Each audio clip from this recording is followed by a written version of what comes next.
Hi, this is Russ Tanner from GlobalSkywatch.com.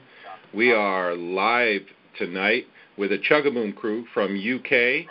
This is a special event that we're having on Thursday, April 11th, 2013. And the Chug crew is cruising around the UK, teaching the world about chemtrails. This is something I've been personally very excited about. I love what they're doing. I believe they have a lot of people who've been following them on Facebook and what's been going on and what they've been up to. So let's get right to it, and let me talk to some of the crew. So is this Mona, do we have you on the line right now? Hello, Russ. Yes, you have me online. Hey, well, it's great to have you with us. What's going on with your tour around the UK with the Chug-a-Boom band? It's going fantastically. We're a bit tired at the moment because we've been non-stop. We've finished a conference this evening in Nailswood in the Cotswolds, and we've all come back a bit tired, but never too tired that we can speak to you, Russ. So you'll have to forgive us if we sound a bit tired. But it's been going really, really well. From our first conference that we put on in Kent back on Sunday, we've just got such good support locally from the community. After Kent, we had the Kent Freedom Movement that turned up to support the conference, and the guys that put that conference on are now focusing on making a regular event, and the community have been getting in touch with them, wanting to know more information. That's why we're doing this. It's to connect community, the ground roots level. And then we went on to the next conference, which was at Glastonbury, and that was fantastic. I'm going to let Matt tell you about that in a minute. That was a wonderful experience for us all. And after that, we went to Exeter last night, which again was a wonderful experience. We left that conference, and the Devon Chemtrail group were there, and they set up now a network where they're all going to work together and help set up another conference. And today, as I say, we've been in the Cotswolds. But what we have done on this tour is that there are a lot of people around the country that are awake now. We've been out on the street today, and people coming up to us and they're so awake, so alert. So this is the beginning of, I think, a mass awakening. As Max has told us constantly, this is the year where we're all going to get awakened to what's happening. This cannot be kept, how would you say it, the beach ball under the water for much longer. It's going to pop up. And we're experiencing that. We're getting such amazing feedback from everybody that we meet. And now I'm going to... what I would do is I would suggest anybody, if you've got a vehicle, if you've got friends, and if you can find venues in your hometowns, do this.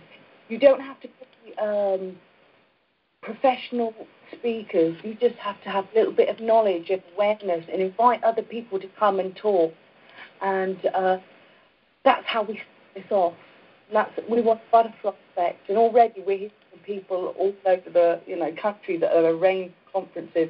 The conference that we had tonight in Nailsworth, we had David Lim, who is another presenter who put on he was at the conference back in December, and he turned up at the conference this evening, and he spoke for about 20 minutes, which was a real treat for us all because we weren't expecting it. But it just shows that we're all supporting each other. And he put a conference on, I think, a couple of weeks ago, which was a big success. So there's a lot of people now actually taking action, getting out there, spreading awareness. And, yes, that's what we're experiencing. We're driving along the motorway as well, and cars are beeping at us. And we walk, you see people walking past Max's Chug-a-Boom, and everybody takes a second look. And we've always got a handful of leaflets and information to hand out the window to people. So, yeah, it's been fantastic. It's been a fantastic experience, Russ. It really has. That's awesome to hear, and I'm really happy to hear that people are responding so positively. We recently had some protest in San Francisco here. We're having another one in a couple weeks. Some other events. In fact, April's been the busiest chemtrail event calendar we've ever had, so things are really picking up. and people are reporting that many more people are responding more positively than they have before. Well, I am grateful for what you're doing. Where would you like to go from here? I know this is kind of an informal talk we're having with you all. What would you like to fill us in about what's been going on next? I'm going to now hand you over to Terry, who's going to tell you all about our protest that we had in Hyde Park right at the beginning of the tour. And so, yeah, here's Terry. Okay. Hey, Russ. Hi, Terry. How's it going? Good, man.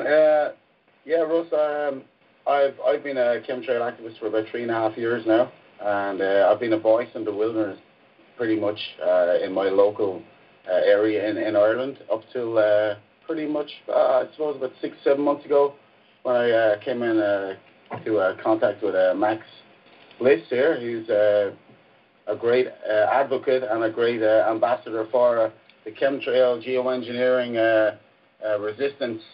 And ever since we have all got in touch, myself and Mona and Max, we first of all we had a conference in London about 3 months ago, and we really connected so well. So many chemtrail activists came from all over the country, and I think this was really the kickstart. This was the jump start, man, that supercharged this whole movement, and it's just gone from strength to strength. We have been connecting with so many people, people that are actually really taking this whole thing of geoengineering seriously, you know, because it's been looked upon as conspiracy theory for so long, and now we're taking it from the realms of conspiracy theory into the world of conspiracy fact. Because what we're doing on this tour is we're presenting real information, verifiable, indisputable facts, government documents from Aurora Flight Sciences to the House of Commons, regulations on geoengineering. This is the stuff that we're presenting on tour. We're presenting clips from What in the World Are They Spraying, which is the first professionally produced documentary to document geoengineering, and we're really trying to reach out to people with facts, basically. So I came over here on Saturday to start the tour with the guys there. Max came from France, I came from Ireland, and we started the tour. We kicked it off in Hyde Park in London on Saturday, and I brought over some really nice, visible, colourful banners, big street banners on PVC. PVC rolls, banners, you know, we've got photographs of the fuselages of the spray planes with all the pipes, all of the tanks for the spray materials, all the computer systems that are linked up to that. We have all this stuff on visible banners on the streets, you know. And in Hyde Park, it was like really effective.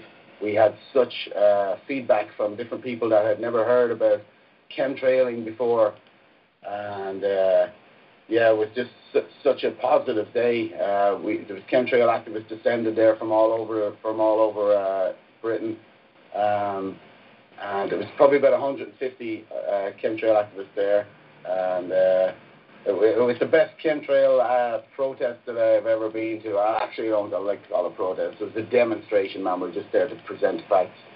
And it was a really positive day, man. So many people were passing by.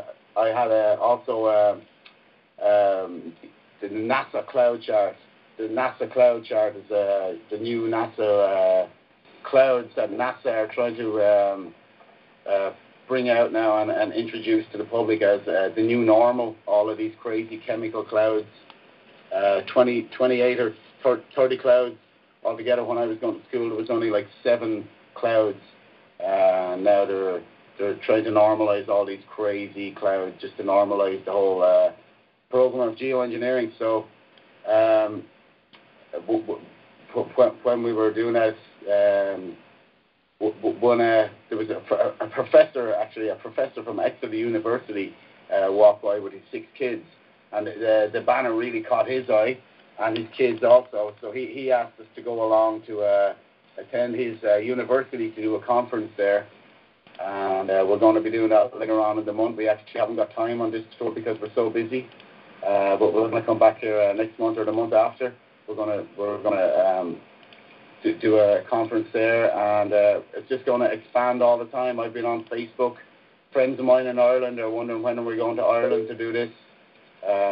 Friends of mine that on Facebook, people that I have never met before, but people that have been active in the chemtrail movement for so long. They're really excited about our tour because we're actually getting out there and we're actually doing it. We're not just on Facebook. It's one thing to be on Facebook and be active and just to that's a great thing to do. But we need to actually get out in the street. We need troops on the ground, man. Because this is a war we're in.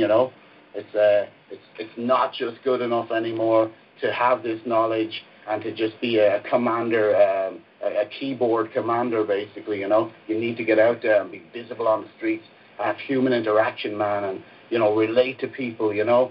Convey this information to people in an articulate way.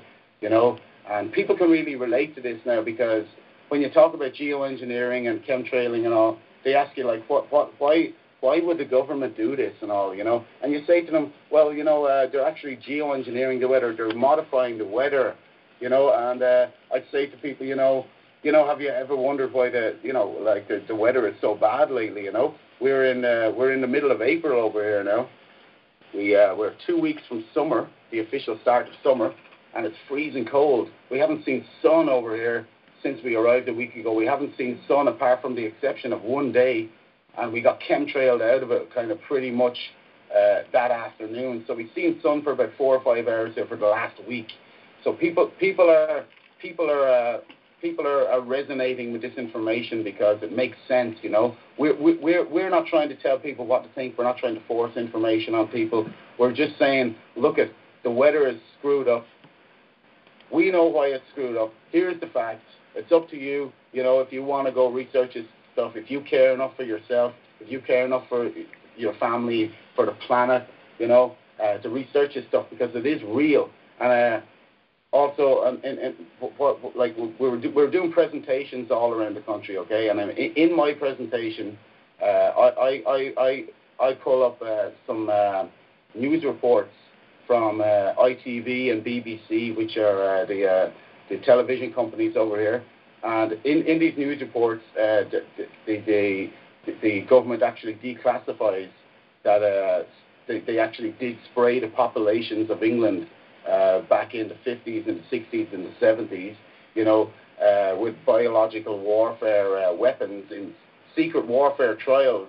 And the cover story that they gave for this, to sell it to the public, to normalise it, was that it was for Cold War purposes, for the in the event of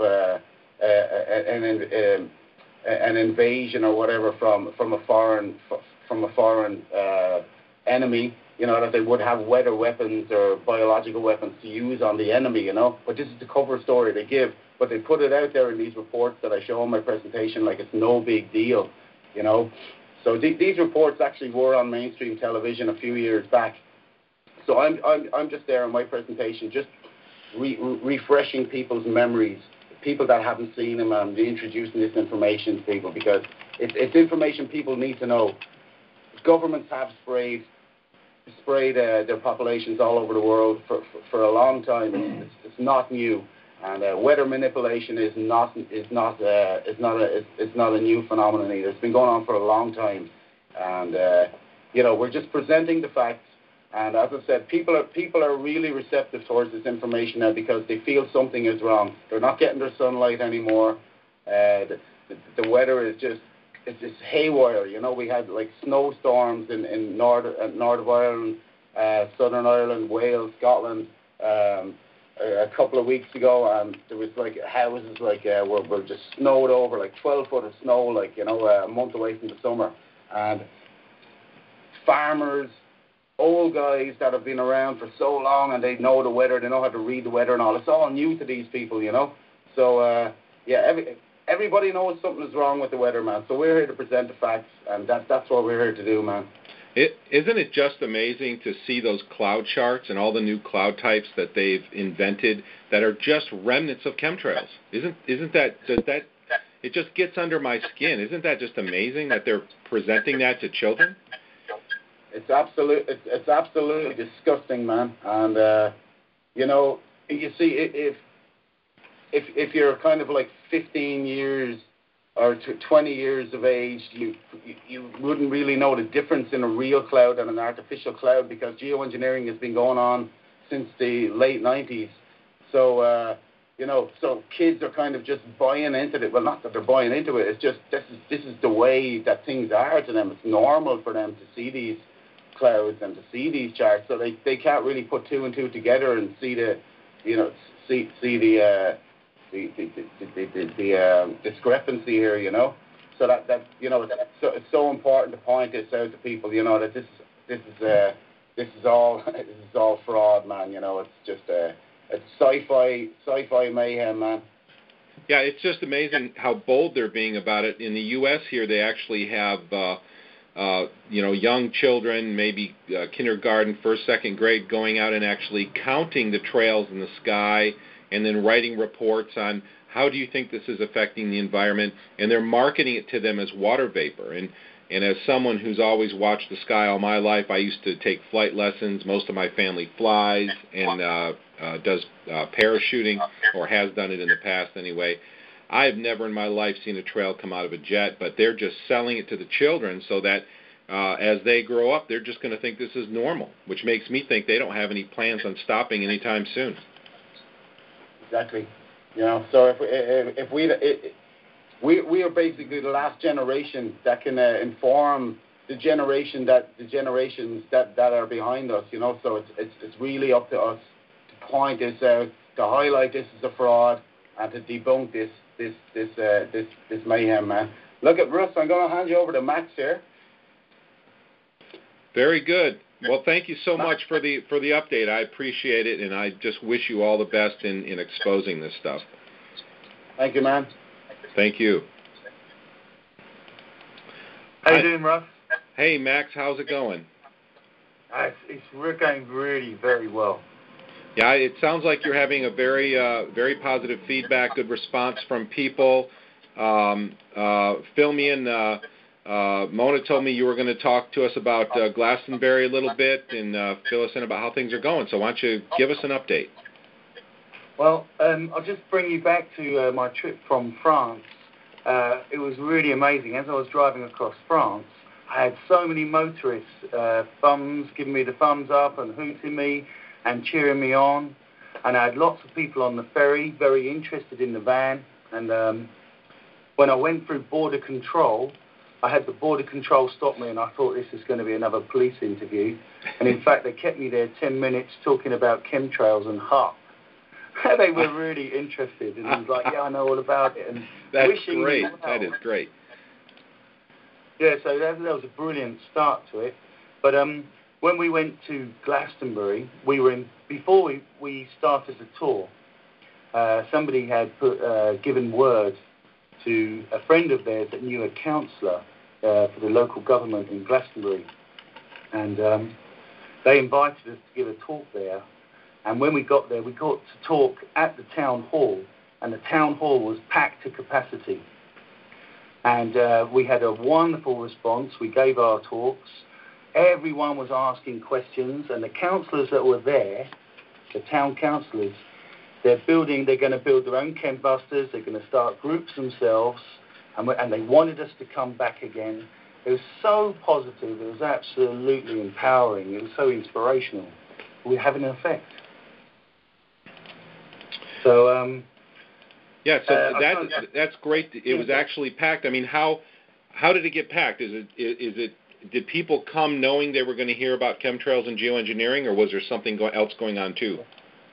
Well, Terry, he had some banners made. Now, he described these banners to you.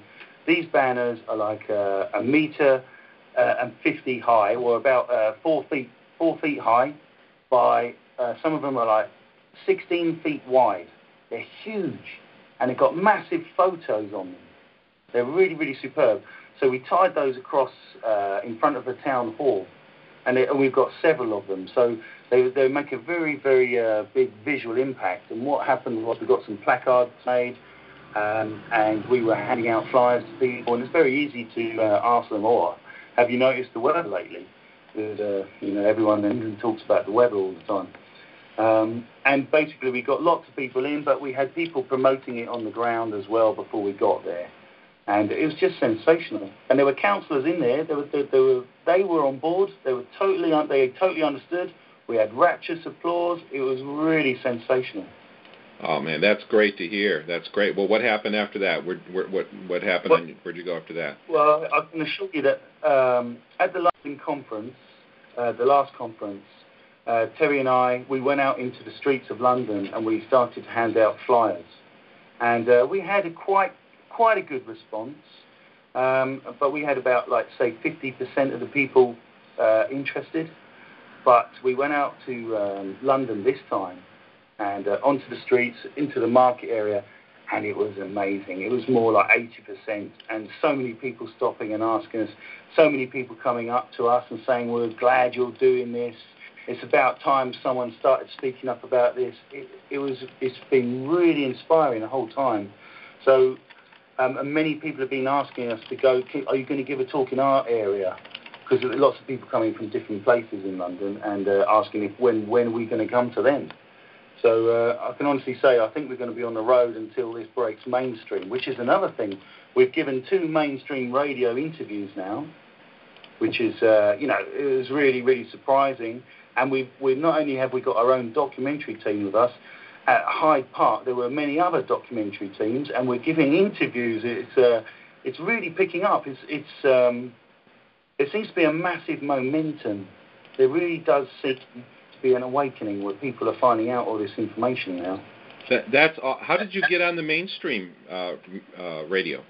Well, I think we had a bit of luck, actually. We had a bit of luck because one of the centres we were giving the conference at, it was a big arts centre. It was a huge arts centre, actually. It was a beautiful place. But they had lots of different halls and rooms, and they had lots of different organisations using their building. And in the building there was the local mainstream radio station. So we just decided to take a gamble and go and see and talk to them. And when we talked to their people, they were very interested to let us have an interview. So they gave us I think we had about 30 minutes. It was a fantastic interview, very informative. We each got to speak a little bit, and they asked a lot of really good questions. So that was really, really amazing. And then so from then onwards, we realised when we went to the next conference, we should try and find a local radio and ask them if we'd tell them what we're doing and see if they would like to have an interview. And the next one, they were very excited, and actually they knew a lot of information already.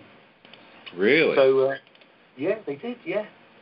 We went to a place called Nailsworth in Gloucestershire in the Cotswolds, and we went around the town, and it was like, have we been here before? Because everyone knew everything.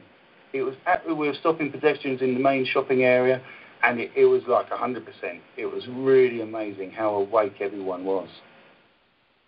Wow, that's very encouraging to hear. Heard a lot about that in the States here too, that people are very quickly beginning to have positive responses.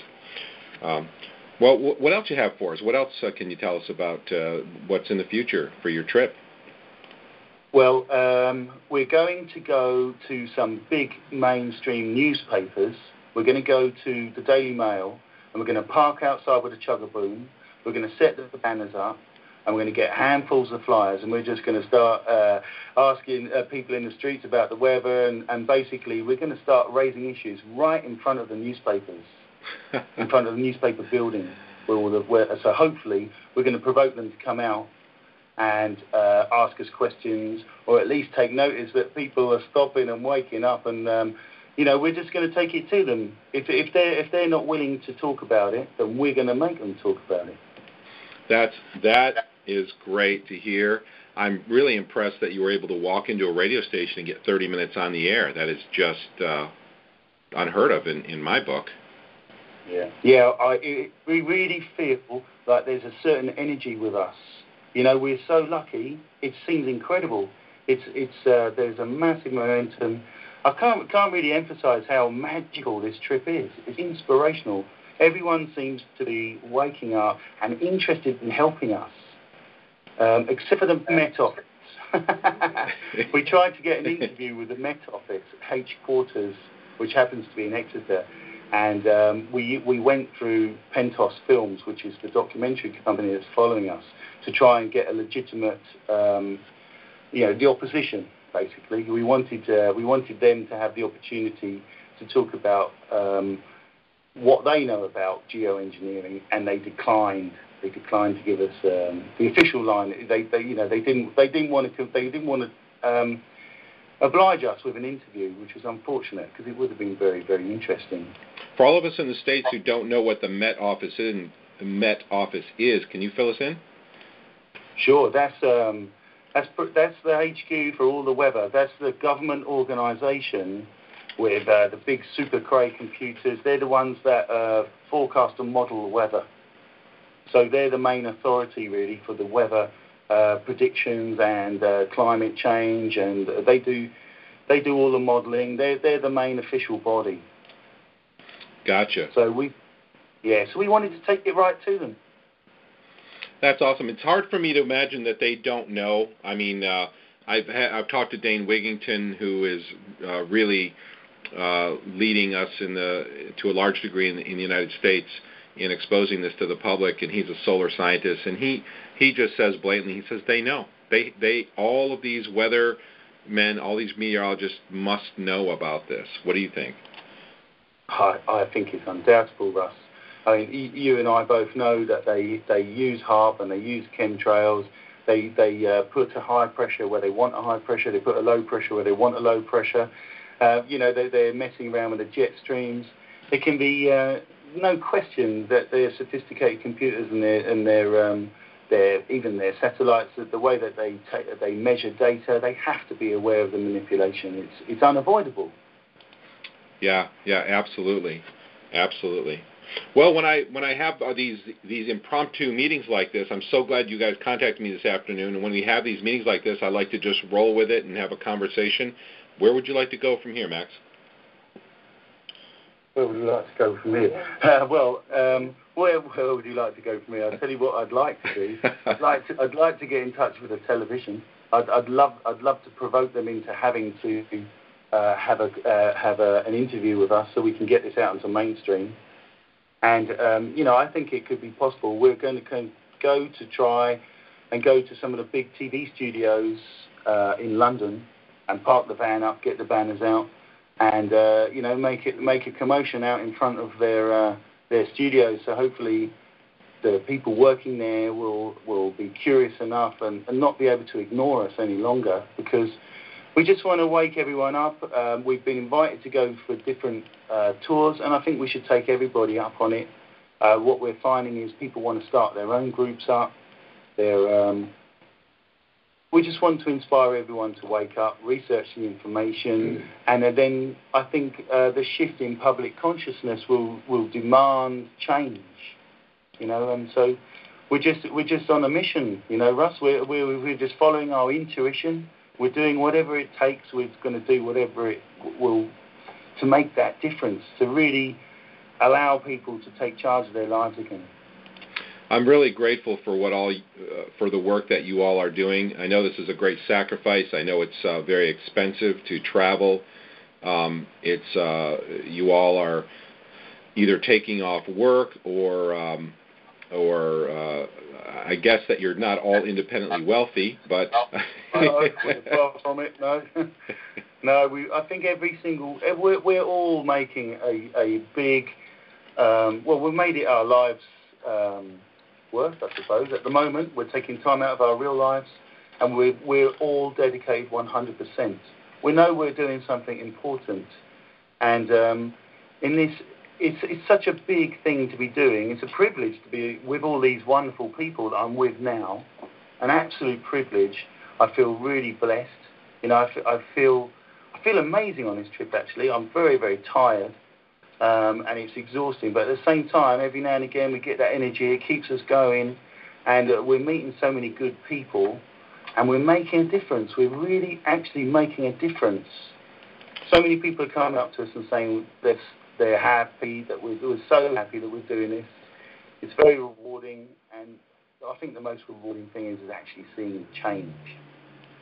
Yeah, absolutely. I am very grateful that you're doing this, because I'm one of the lucky people who suffer tremendously from chemtrails every day. As I sit here, I can smell them in the air. I can taste the metal. Before 2005, I've never experienced anything like this before. And, of course, in many areas of the world, they were spraying long before that. So I am just truly grateful for what you all are doing, and I know you're making a difference. But I may have some news for you soon. I've been in touch with an aviation medical consultant, and he's investigating aerotoxicity syndrome. And when I was talking to him, he confirmed that chemtrails are real, and he's known about it for many years. And he's got his own laboratory, and he is now, after our conversation, he's now going to include testing for aluminium and barium for the pilot's blood. So hopefully we might be able to get some statistics to be more conclusive that the air the pilots and the cabin crew and the frequent flyers are breathing in are contaminated with chemtrails. That is wonderful, not only for their own, not only to get the word out about what's going on in the air, but it could very well get the pilots very, very motivated to become part of this education process. Yeah, absolutely. We want them to speak out. And another thing, I've met 2 aircraft engineers after one of our conferences. So we had 2 aircraft engineers that were totally unconnected. They weren't even friends. They didn't even know they were there together until afterwards when we were doing Q&A.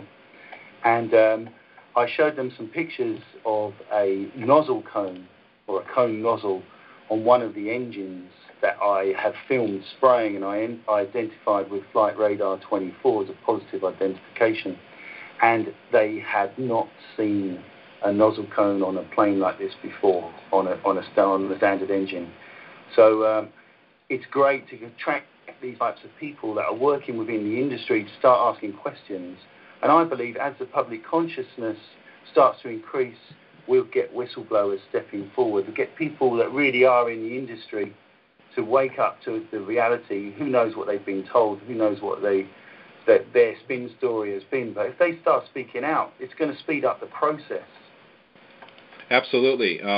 This is Russ Tanner from GlobalSkywatch.com. I just want to remind everyone listening in that you can call in on our phone lines and be part of this conversation if you want at 559-726-1300, and you'll be asked to dial an access code, which is 156230. You can also join us live at globalskywatch.com/live. We do this every Monday night, but this is a special edition with the UK Chug-a-Boom van crew, which are traveling across Europe and exposing chemtrails and having a very successful time at it. So, Max, I think that having pilots tested, I think even civilians getting tested is a great idea, because it's going to, once people start seeing those blood levels elevating in these toxic elements, I think it's really going to put a fire under their feet. Oh, I absolutely agree. There's no question about it.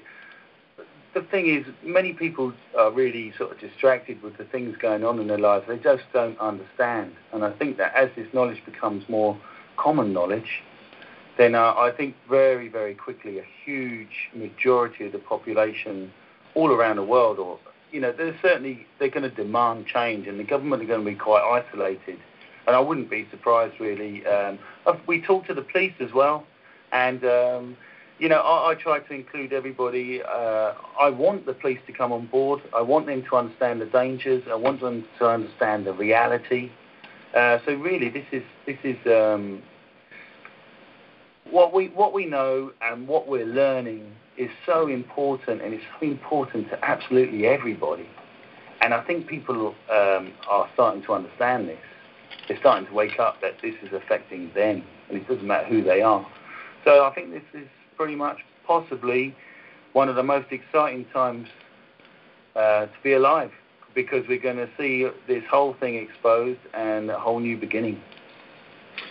Yeah, I totally agree. This is a lot of things are happening very quickly, and we're going to see a lot of things change here very soon. It may be some rough ride for some of the unrelated things that are going on, but people are waking up very quickly to chemtrails, and I think chemtrails is a real linchpin issue, because once people realize that they're being sprayed by their government with metals that are known to be toxic, it's going to open their minds and help them understand the big picture about what is really going on in the world today, and other subjects as well. Because a lot of people get stuck thinking, oh, the government would never do something like this, but they are. And from someone who can smell them and taste them, like myself or many of the dozens of people I've spoken to, I just want people who are listening to know that this is very, very real.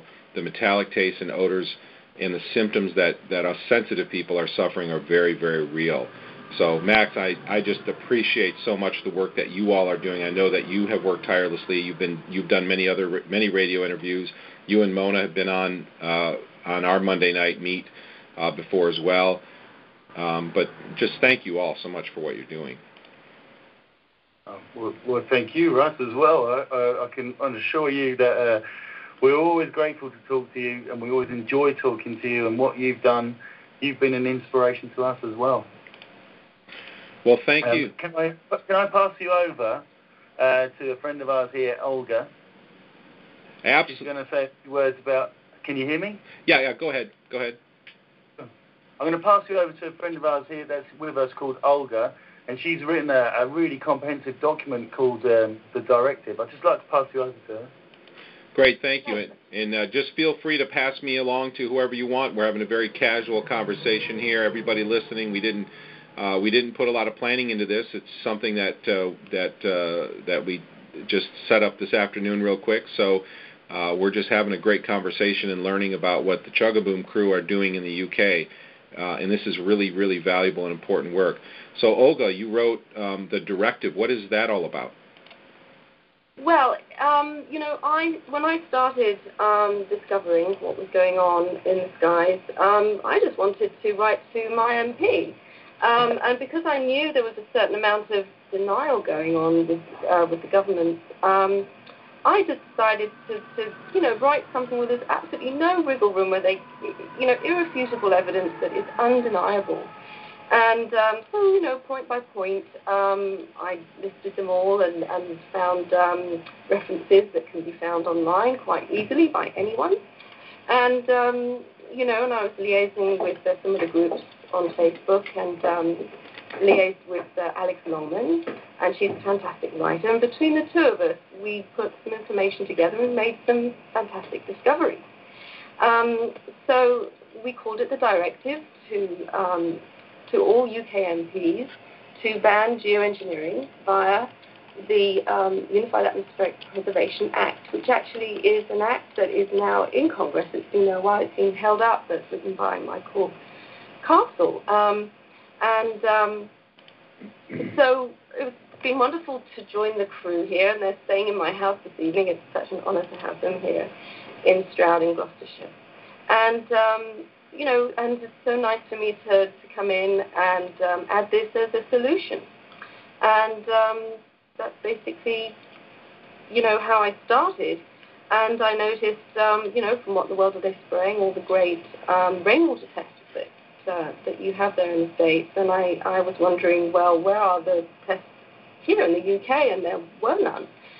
So I contacted the Chemtrails Project in America, and John White said, well, come on, I'll help you set up rainwater testing here in the UK. And so with the parameters set up that he was using with Francis Mangles, he helped us. And now we have a great body of evidence growing with the rainwater tests, as you do in the States, inspired by Michael Murphy's film.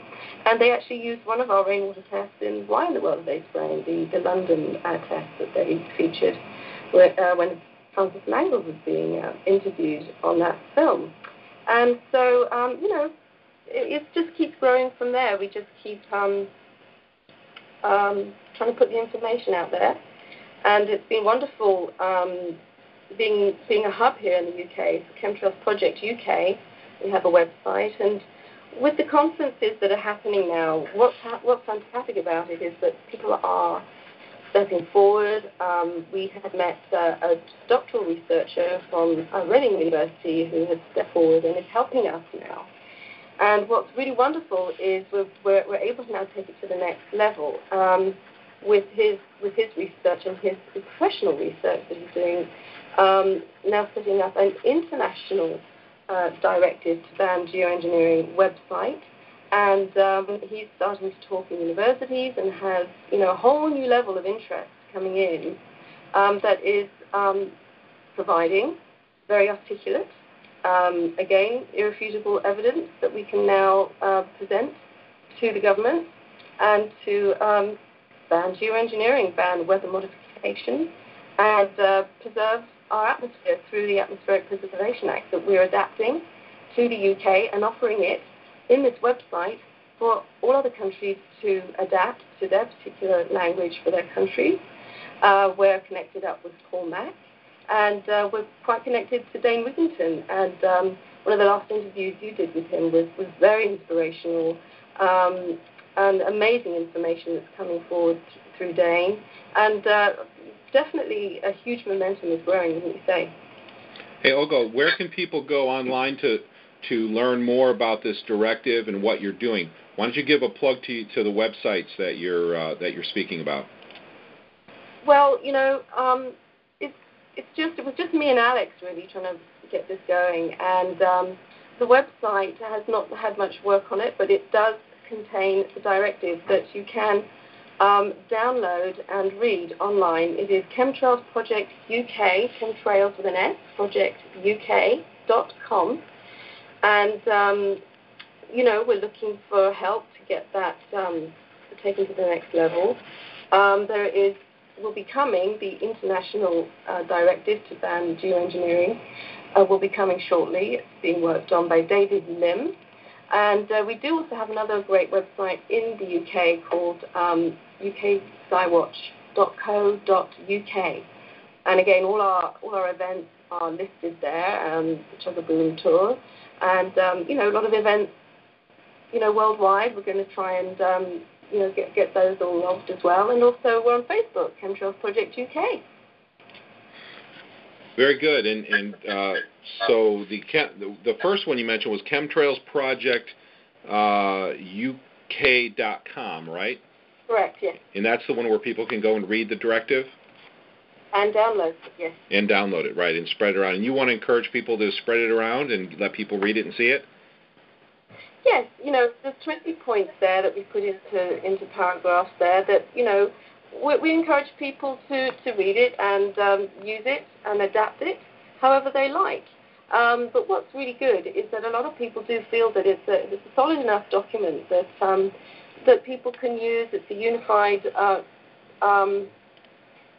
document that can consolidate the issues that we have and the points, with regards to health, aviation regulations and emissions, everything from, all the rabbit holes, I'm lost for words at the moment.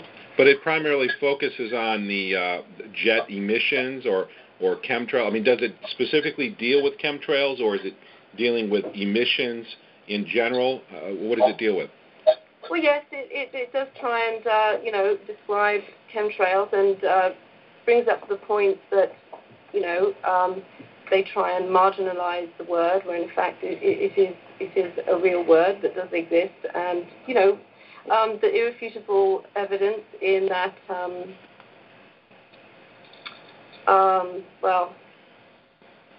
Well, that's being presented by the professor. I mean, you're working with this professor now who's going to help to quantify, bring that evidence together. And does the document itself, does the directive itself, is it something that people could use locally, kind of as a template? Well, yes, because it goes into things like health and, the health statistics, that, respiratory problems are one of the highest killers now in the UK. And, all the points that we have have raised, you can adapt to every country, and so you can put in your own statistics there for your own country. Mm-hmm. What is it about this whole subject of chemtrails that really emotionally affects you the most? Well, I think I have a lot of anger about it. I have anger that they would be doing this and denying it. Especially in England. You do have weather modifications that are accessible. The programs are accessible. It's actually legal. It's actually a law that they can do that in America and in Australia. And I have written letters to our MPs here to ask them for the weather modification programs that are ongoing, and if they are, and what are they, and they still deny it. So it's that the anger and the frustration from the denial, and then the normalizing it on the television with all the programs that they have. The BBC is totally complicit because they just emphasize when there's some serious chemtrails going on, for great programs like Top Gear and Country File and local programs that we have where they just incorporate these incredible, chemtrail skies, totally normalizing them. And so people really need to get the information and the evidence to help prove that what they're seeing is not innocent vapor. And the deep, serious effects it has on our farming, agricultural community, and the reason why they cannot grow in the way they do, and why now. There is GM in England.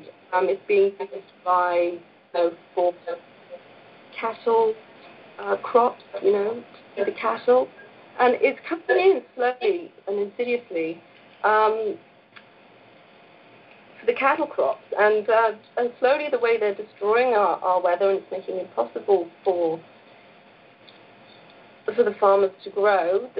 Sooner or later, the GMO companies are just kind of waiting at the sidelines, and it's just the absolute frustration that this isn't in the media, or people are not talking enough about it. So that's what's so great about this tour, is it's bringing it into the to average person's ability to articulate this, because if no one's even heard of a word and they look up and they just really think that it is innocent vapor trails, and they don't have the words to articulate that they know there's something wrong. And so what we're doing here is we're helping people, attain the language of geoengineering and the actual, scientific terminology and the terminologies that they use for the technology. It's not a conspiracy, fact, and taking out of the realm of because it's not talked about on the media, that it's not real. And we're helping dispel those myths that it is real.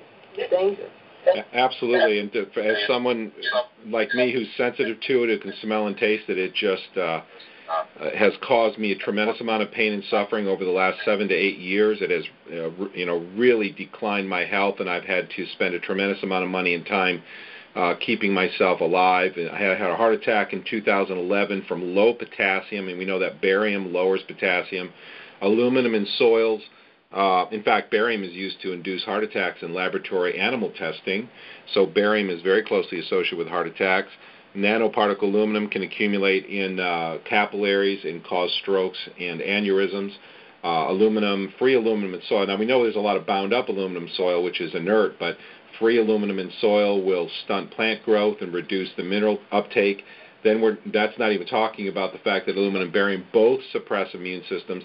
This is the stuff that really gets under my skin because people are suffering, people are dying. I almost died, and I have no problem going around telling people I was almost depopulated. I was almost depopulated by this government program when governments are supposed to be helping people, not hurting people, aren't they? Exactly. And the same with me. I suffered for 2 years. I used to live in Los Angeles. And I ended up having this rare form of pneumonia, and I didn't realize. And I kept going to the doctors, getting antibiotics for, respiratory issues. And in the end, I was in emergency, and I could have quite easily popped off. I have friends who, his sister died, and his sister and his husband both had pneumonia, and because she didn't get to the hospital quick enough, she passed away, leaving 3 children and her husband. Pneumonia, if you don't catch it at the right time, you can very easily pass away, and I nearly did. And I'm a single mother with 1 child, and it was frightening. And this is it. This is why the word needs to get out. There's all these, mysteriously, illnesses that people cannot quite recover from, and the continual, runny nose, the continual, colds that come back, like they just never quite go away for weeks and weeks. And so what's really wonderful is we can help offer the solutions for health, for the detoxing and the protection, for the EMF protection, and, distill your water and everything you need to do to protect yourself, other than the mainstream, pharmaceutical drugs.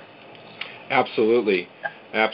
Well, I just wanted to plug the websites one more time so people make sure that people get those, and they can go there. They can download the directive. They can learn about what's going on with the Chug-a-Moon tour. They can learn what's going on in the UK and the water testing program. Everybody in all these countries need to work together. The United States, the UK, Australia, New Zealand are all very active in this issue. Thank you to people like you. So why don't you go ahead and plug those sites and let people know where they can go for more info on your activities. Yes, well, we have ukskywatch.co.uk, and then we have Chemtrails Project UK. They both have the directive on them, downloadable and accessible. And then we have a new website coming up, the International Directive to Ban Geoengineering. That will be coming up shortly. And from those 2 previous websites, there will be links to that. And of course, we are always promoting and plugging, obviously, your website and Dane Whittington's geoengineering watch.org, which fantastic resources for us. Terraforminginc.com, Jim Lee's. I mean, we really look to America for a lot of our inspiration and our information. And thanks to you, Tanner, we enjoy listening to your information, and it is becoming a global effort here to really get together, as it is a global program that really needs, public governments, not governments. We need to be the ones to say yes or no. They haven't asked our permission. How dare they? Pollute our atmosphere. We need to breathe. Everyone needs the fresh air to breathe. And thank you so much for the opportunity, for allowing us to air our the tour that's going on. Obviously, the tour is, the dates are on both of those websites, and hope everyone can join in and gain from the inspiration that, people who've just been doing their own research, anyone can do this. People need to be inspired by Max Bliss and Mona, just going with their heart, going with their passion, that they know something's wrong, and anyone can do this, and we just encourage them. I mean, I spoke tonight for the first time, and my main thing was, it's terrifying to get up and talk to people, especially about this subject. It's so controversial, and I was very vulnerable, but to just show people that anyone can do this and be in your vulnerability, and you don't even have to have all the information together. You just have to point them to start doing their own research. And and then also, write to your local papers, keep writing, keep asking your local radio stations to get this information out there. Eventually, it will. Very, very well said. And I just want to let you all know, I mean, I've spoken with Max and Mona before, and all of you, Olga, Terry, even Paul Mack in Australia, Alex, have all been inspiring to us to keep us going. I love seeing the activity and love seeing the fact that you guys are out there in the public's eye, because like Max said earlier, we've got to get it's important to get away from our keyboards and get out in the public, because the people that we're around on Facebook, that's our group. It's the same group of people. We're kind of preaching to the choir, so to speak.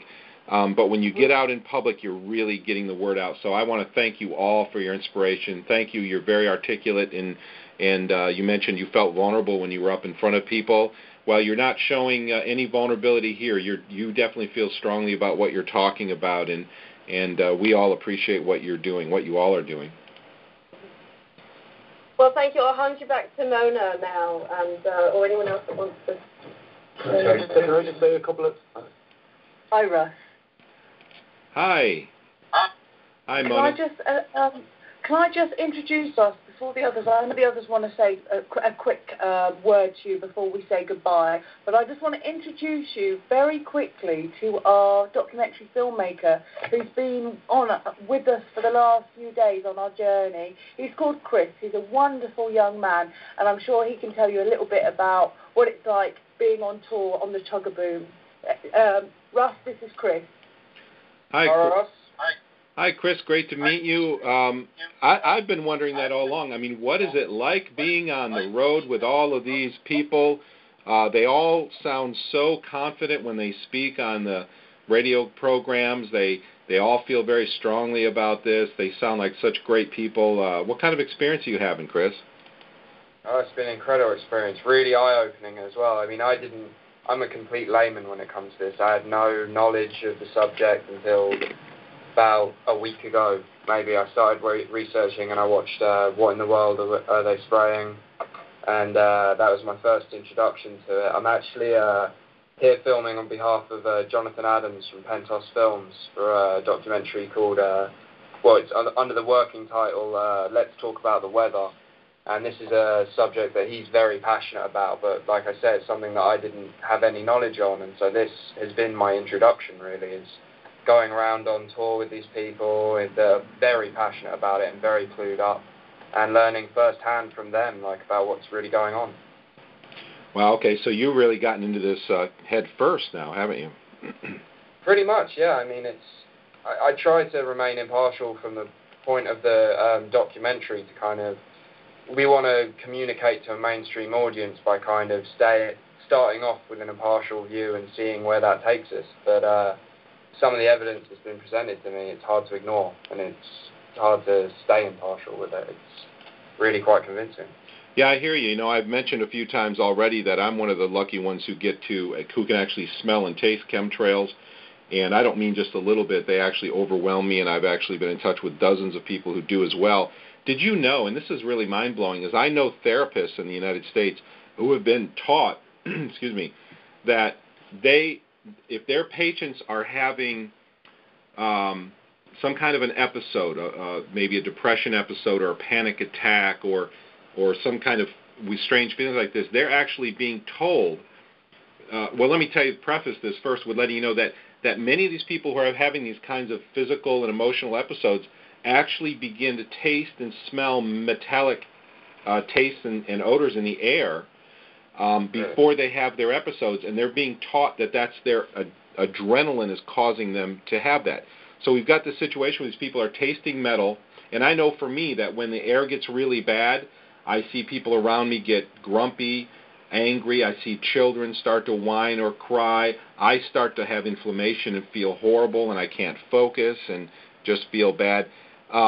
This is something that I think is very, very interesting, that even therapists are being told to tell their patients that, that taste, that metallic taste that you always have before you have an episode is just your adrenaline. Have you heard anything like that before? I haven't before, no, but I mean, that sounds very strange to me that they'd explain that as adrenaline, but I can see what you mean about people being grumpy and stuff when the air gets thick. I see it in the reverse, in that it's always pretty thick around here. I mean, everyone's kind of been starting to, they describe it as the winter blues. I think there's a more complicated name for it, when the sun hasn't been out for a while and everyone starts to get a bit down.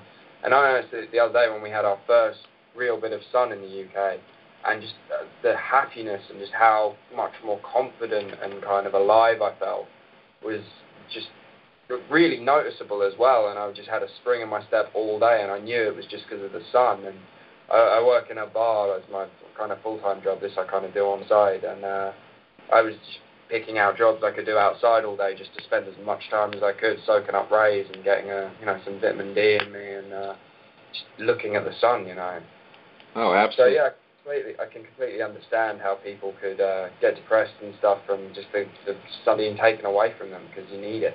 It's necessary. Yeah, and not only that, but some kind of the constituents of the metals actually affect you biologically, interfere with iodine and other critical metals very quickly, because the nanoparticles go right through your lungs. And this is why literally I have an inflammatory reaction within 20 to 30 seconds. I start feeling the pain when a plume descends upon us, so it's just a big issue. But I wanted to ask you, you said you work in a bar normally. They don't have any bars over there in the UK, do they? Oh yeah, we have bars. It's more of a traditional UK pub I work in, but yeah, we have bars. We're not that far behind. Oh no, I think that's great. So what is it like, a day in the life of the Chug-a-Boom crew? What is it like traveling with these guys and girls? Oh, well, to understand that, really, you have to see a picture of the Chug-a-Boom van to begin with. I mean, that's a character in the documentary we're making. The van is a character unto itself. It's really, really iconic to look at. I mean, it turns heads. Wherever we go, there's constantly people looking and reading messages, because I don't know if you've been told, but the van is covered in messages all about what we're talking about to people and raising awareness. The van has half of our mottos on it and stuff. It's really eye-opening and stuff, and it's cool just being on the road. It's been a hell of an experience, meeting people, seeing them, getting the word out, and it's been really great. Yeah, to me, you guys are like the X-Men, out there on the front lines talking to people. It's so important, and it takes courage, but I think the more you do it, the better you get. Are you flattered I've ever been compared to the X-Men. That's incredible. Well, I can't stop appreciating what you guys are doing, and I think our website even made the van. I think I might have seen Global Skywatch on the van. It's on there twice. In fact, it's on there 3 times with Orbis Vitae as well. Oh man, thank you. So, if I had like a track of people applauding right now, this is where I would insert it right here. So just imagine that. Well, you're making a documentary out of this, right? Yeah, we're filming. I'm following the group around just on as much of their tour as I've been able to. I missed the first couple of days, unfortunately. Jonathan, who's the main driving force behind the documentary, is a filmmaker that's been involved in these kind of causes for a while, and this is something he feels very passionate about. And he's really the knowledge on it. I've been brought into it mostly because of my enthusiasm into the filmmaking, and I'm an aspiring filmmaker, trying to learn as much as I can practically, like actually on jobs. And so we've been filming just as much as we can to contribute towards that, and that's going to be an ongoing process, and hopefully we'll be showing that around film festivals and trying to reach a mainstream audience with it, and trying to raise awareness with people that might not know that much, like myself, that didn't know that much coming into it. So when are we going to be able to, when and where will we be able to see the results of your documentary work? Oh, well, it's early days at the moment. I know he's planning on film festivals. I'm not entirely sure which ones. I mean, that would be more a question to our director, Jonathan. But the Pentos TV website will be showing some of our material that we filmed for previous projects, and this project will go up there as soon as it's finished. But it's early days yet. We've just started out getting footage, and we're still trying to figure out where it's going and what we want to get to complete the documentary. And what website is that, where some of the footage from past projects is available? You want to give that a plug? It's I would if I had the exact website on me. It's pentostv.com, I believe, but I don't have a card. There we go. Yeah, it's pentosfilms.com. Sorry, yeah, they've recently changed that, but it's pentosfilms.com.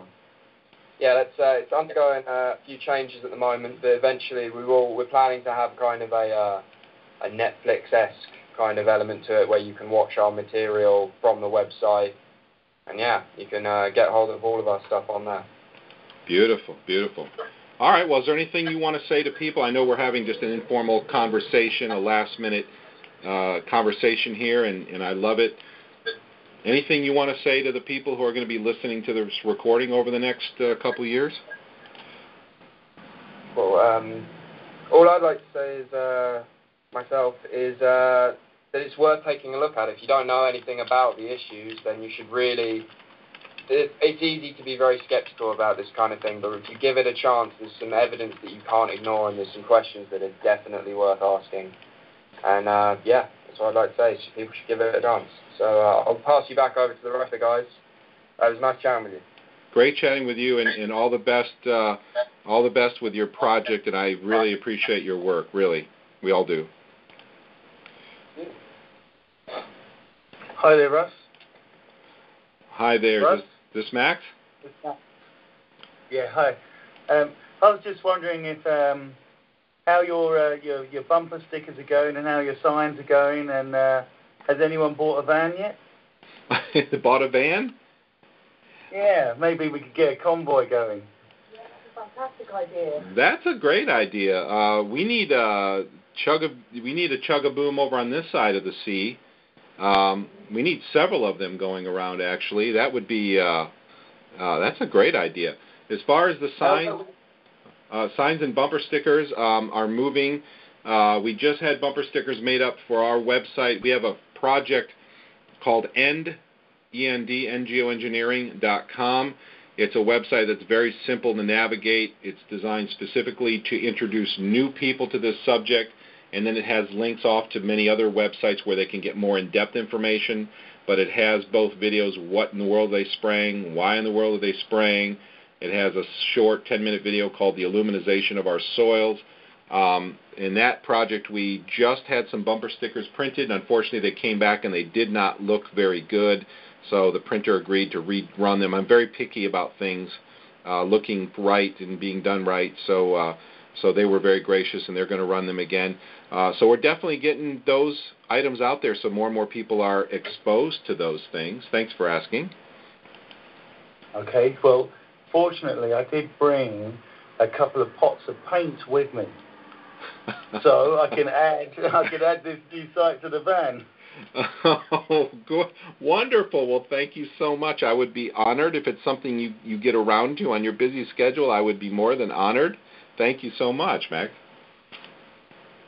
Yeah, definitely. Well, I'm really going to start trying to ask people if possibly they might donate us a van, or if we can get other people to do more vans, because we'd like to see a whole network of vans going around the country, or going around Europe, or even getting together for a rally eventually, because this has been a sensational way to reach people on the streets. It's really, really amazing. We've talked with the police, we've talked with just about everybody, actually.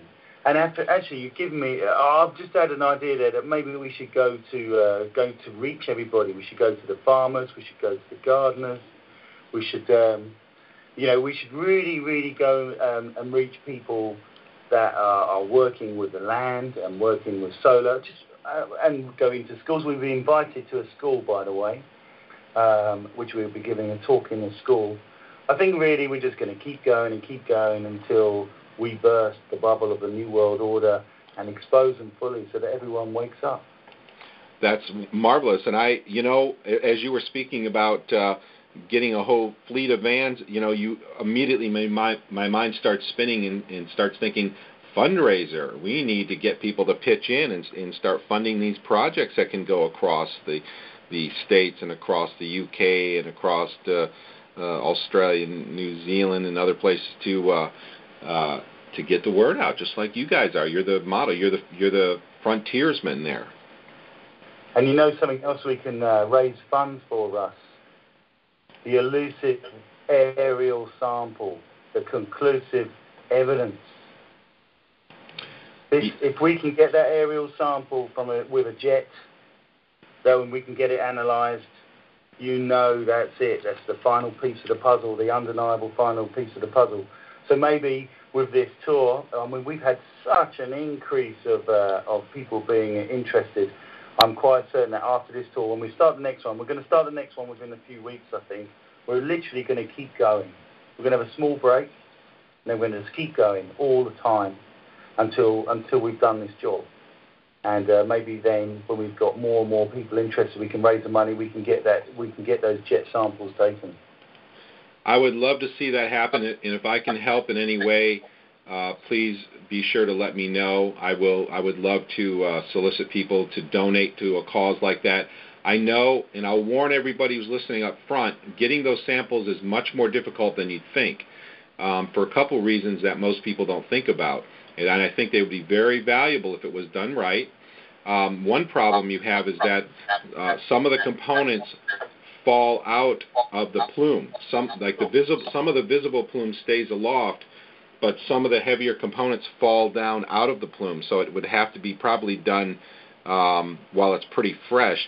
The other problem is I've actually talked to people in labs about air sampling, and one of the methods that is used that's very common is they pass a measured amount of air through a very fine filter, and then they collect the particulates, and then they test what is in the collection from the filter.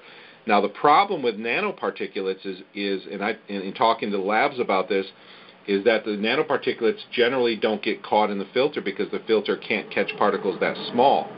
So for those who are listening who want to see air samples taken, I think that'd be a marvelous idea.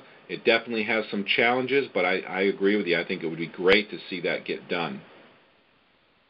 Yeah, I guess we'll have to wait and get some more authority. But just a little note on authority. Are you aware that there was a conference trying to raise awareness at the European Union, at the European Parliament? Some people have got together and they're raising issues right there. So what I'm trying to say is this is growing. This is really, really growing. And eventually we're going to start attracting people with more skills, more power, more influence. And this is why I'm kind of hoping that we'll get the conclusive aerial sample, because when enough people want it, they'll demand some way to have this done. Yeah, yes. Yeah, absolutely. I think you're right. And I think because this affects everybody, that it could snowball very quickly. In fact, I'm wondering if we're on the curve of that exponential curve right now, seeing how people are responding to this. This could be it. Oh, I'm absolutely convinced of that, Russ. I have no doubt whatsoever. We're seeing such a huge change, and we are confronting the authorities with the truth, the irrefutable truth. It's very, very difficult for them to create spin stories and lie and continue when we're just exposing the truth. Yeah. And people can see that, people can feel that, and people know. It's been amazing, actually, Russ, that when we start talking to the people who didn't know anything, they're not walking away anymore. They're standing and listening. They're interested. They want to know because they feel something's wrong, and they just need a little. The pieces are falling together very, very easily for them now. So I'd say it's all very, very positive, and with his type of momentum, I can only imagine it will start opening up very, very quickly. Well, thanks to the effort. Oh, go ahead. And I really believe that we're just part of something. Everyone's making a magnificent effort, and I think that magnificent effort is being recognised. And I think that this summer we will see a massive change that all of us have been praying for. We will see justice. We will see everyone uniting together, which is something that is absolutely important. To see people coming together again in a serious common cause that affects us all, it's very good for humanity. It's something that's been eroded from us. Yeah, so true. And I think I'm hoping for the same thing. I'm hoping this summer this suffering will end. My own personal suffering, I've lost over 7 years of my life to chronic illness now because of this. And I know so many people who have passed away and been sick. And this is why I'm grateful for people like you and like your whole crew, and Olga and Mona and Terry and Chris, and people like Paul Mack in Australia and Alex, who have done, who are making sacrifices to make this change. People need to support all of those who are making sacrifices, and they need to make sacrifices themselves. So my gratitude to you all. Well, Max, you still there? Hey, Max, is there? I tell you what, I don't want to. Yeah, we are still here. If we're a bit slow in answering, just got to. I understand. I was just going to say that. I know it's. I was just going to say I know it's really late there. I don't want to keep you guys too long. So, and I know we're just having an informal discussion here, so nothing formal going on. So, do you want to anything else you want to talk about, or you feel like wrapping it up? What do you think? Yeah. Yeah, Terry's got something for you. All right. Russ, it's Terry here again. Hi, Terry. Hey, I'd just like to say to anybody listening here, man, anybody can do what we're doing, man. I challenge anybody that's listening to go down to the hardware store tomorrow and get a tin of paint, find an old van, and see what you can paint up there. Make an old Chug-a-Boom yourself and get a road trip going yourself, man. Make sure it's your own van. Yeah. Oh yeah.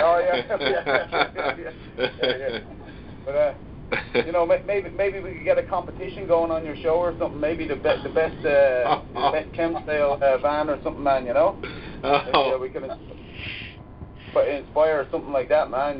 Have a prize. I don't know what the prize could be. Maybe something in making tin busters as well. Yeah. By the way, the Glastonbury Town Hall, the councillors there, they're going to make their own Ken Buster.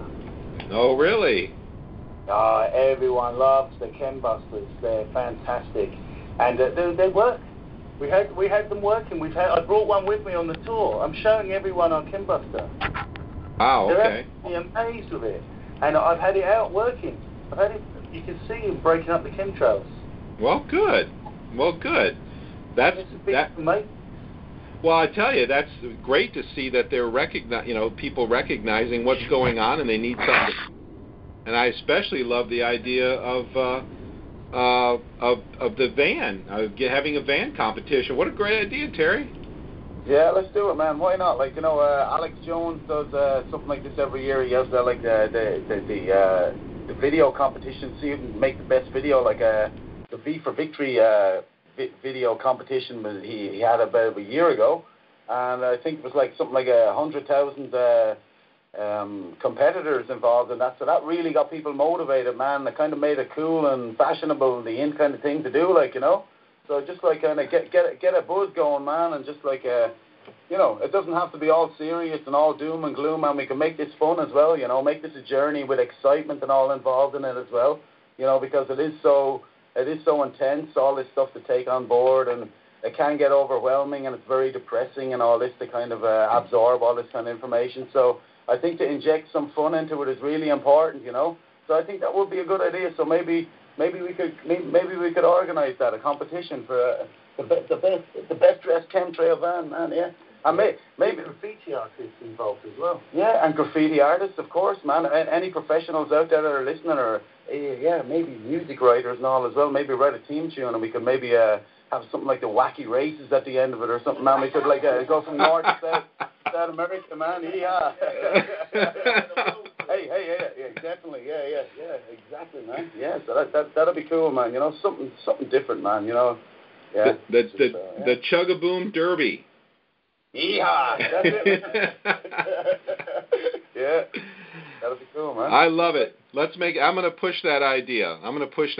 All over the website and the group. That's great.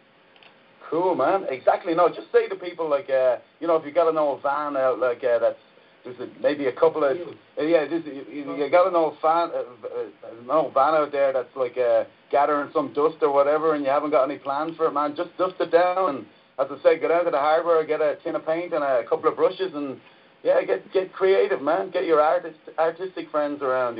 Everybody's got a friend that can draw some interesting paintings or whatever. I mean, we all have to input our own skills into this, man. Everybody from all walks of life has something to offer. We all have something to bring to the table, man.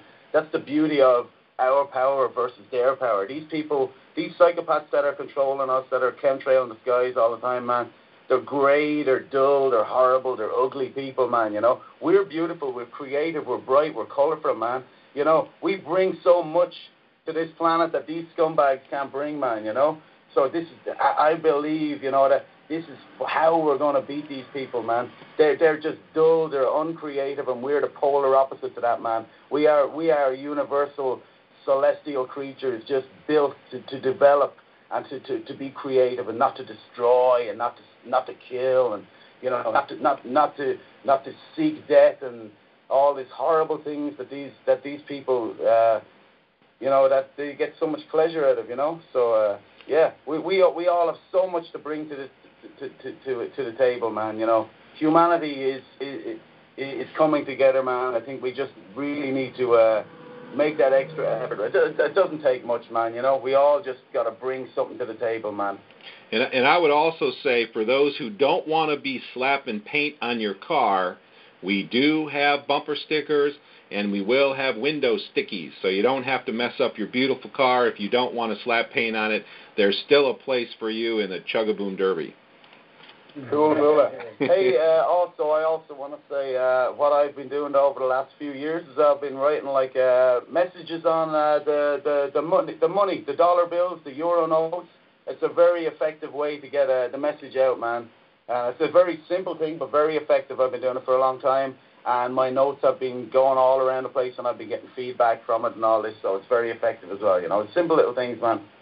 Yeah, I've heard somebody bring that up on our group as well. That's a very interesting idea. Of course, anybody listening, I don't officially condone that idea because it's illegal in the United States. But you know, if you happen to accidentally scribble something and it gets around, and it helps educate people about the danger of what's going on, well, it's an accident. There's nothing you can do about it. But man, I appreciate what you're doing. I really do, and I love your idea about having a competition. Cool, man. Yeah, cool, man. All right, guys. Okay. Go ahead.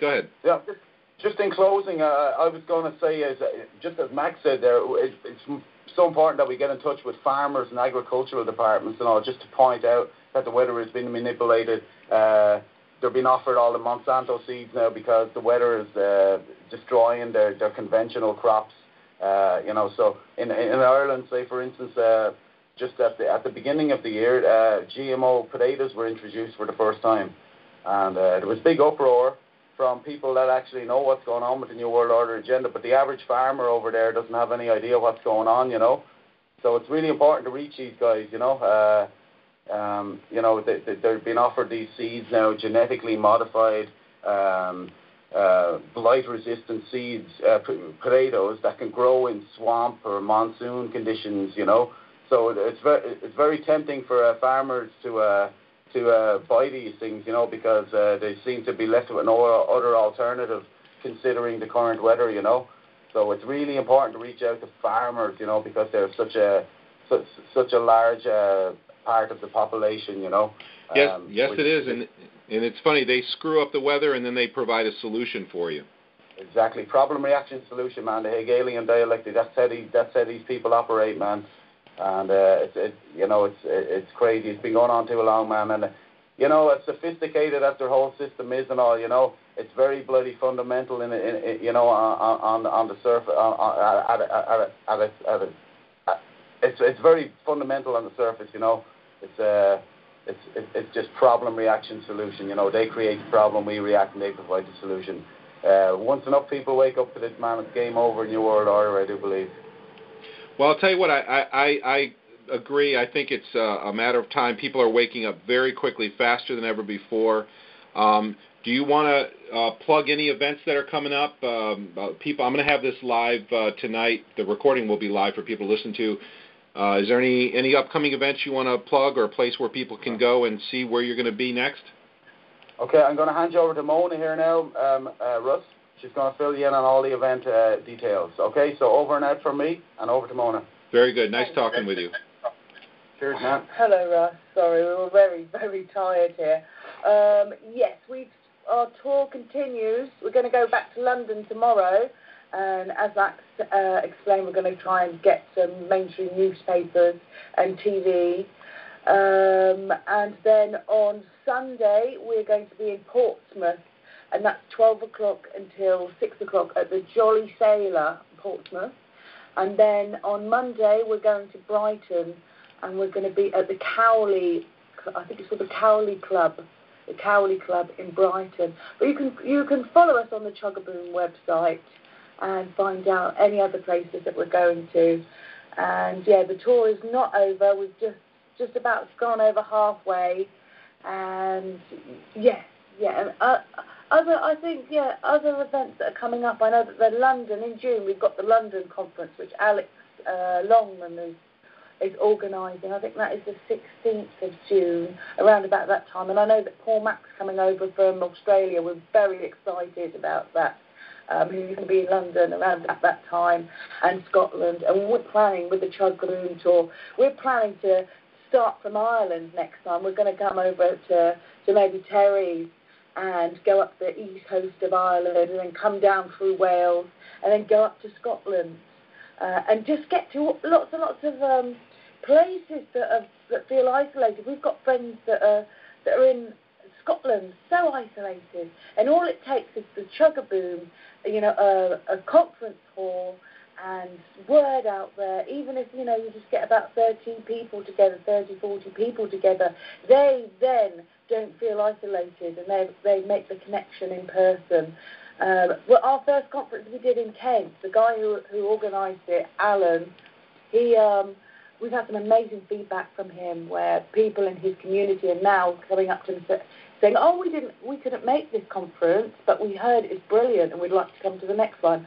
Or, "Oh, I'm so sorry I missed this conference. I'd love to have got to it," which is fantastic. So that he's now going to be arranging another one, and that's just what that's the purpose of what we're doing, is to show people that we can do this. We're just everyday people, and we can do this, and so can you. It's we can do it. One thing that I've learned from this journey that I'm on is that you can do anything that you believe you can do, as long as you stop thinking, let go of all of the social programming and all the cognitive behaviour, and then you feel through your heart, and you can make anything happen. And the Chugaboom Tour is living proof to that.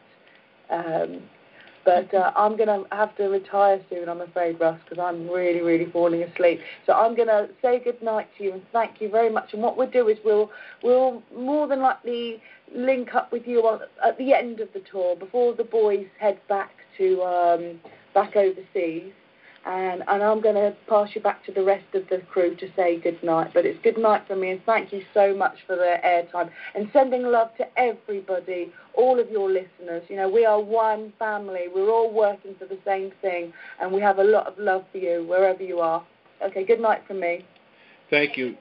Thank you, Mona, so much. Much love back to you from the States. I know everybody feels the same way. You all say you're amateurs, but you come off as professionals, because you all have such passion about what you're talking about, and you guys give me goosebumps when you talk. I love talking to you guys. I know it's late. If you ever want to do this again, feel free to contact me, and we can do it much earlier in the afternoon for me, so it's not so late for you.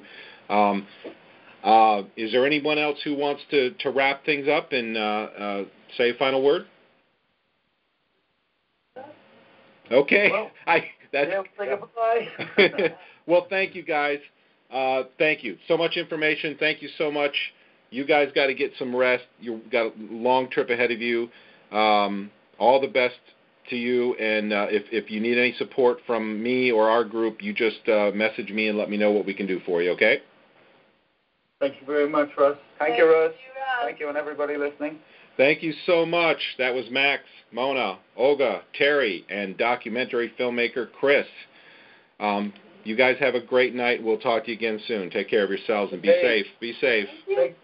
All righty. Bye-bye. Bye-bye. Bye-bye. Bye.